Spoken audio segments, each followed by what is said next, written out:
एक बार की बात है, बचपन में गौसी आजम हजरत अब्दुल कादिर जिलानी मिट्टी के छोटे छोटे पुतले बनाया करते थे।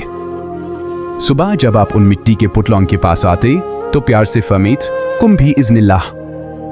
अल्लाह ताला के हुक्म से वो मिट्टी के पुतले जिंदा हो जाते और छोटे अब्दुल कादिर उनके साथ खेलते। शाम होते ही आप कहते, वापस हो जाओ, और सब पुतले फिर से मिट्टी की हालत में लौट जाते। ये करिश्मा कई दिनों तक चलता रहा। एक दिन गांव में एक बच्चा इंतकाल कर गया। उस बच्चे के माँ बाप को मालूम था कि छोटे अब्दुल कादिर अल्लाह के हुक्म से पुतलों को जिंदा कर देते हैं। उन्होंने सोचा, अगर हम अपने बच्चे को इन मिट्टी के पुतलों के बीच रख दे तो शायद ये भी जिंदा हो जाए। रात के वक्त वो चुपके से अपने बच्चे को अन पुतलों के दरमियान सुला गए। सुबह जब गौसी आजम आए और उन्होंने हमेशा की तरह कहा, कुम भी इज़्निल्लाह, तो सब मिट्टी के पुतले उठ गए, लेकिन वो बच्चा जिसको रख कर आए थे वो बिल्कुल हरकत ना कर सका।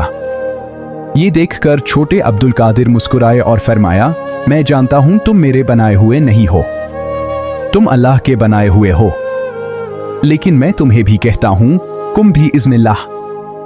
और अल्लाह ताला के हुक्म से वो बच्चा जिंदा हो गया। दूर से ये मंजर देखकर उसके माँ बाप खुशी के आंसू बहते हुए दौड़ पड़े और अपने बच्चे को गले लगा लिया। जब ये वाकया गौसी आजम के वालिदी मोहतरम को पता चला तो वो गुस्से में बोले, तुम अपने बनाए हुए को तो जिंदा करते हो, अब अल्लाह के बनाए हुए को भी उठाने लगे हो। वो एक दांदा लेकर आपके पीछे दौड़ पड़े।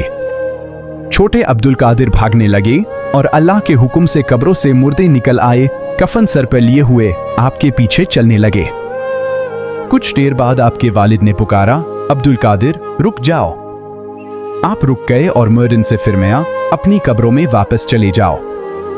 सब मुर्दे वापस लौट गए और आपने वालिद की तरफ देखकर अर्ज किया, अब्बा जान, अच्छा हुआ आपने रुकने को कह दिया, वरना इन मुर्दन को लगता कि क़यामत करीब आ गई है।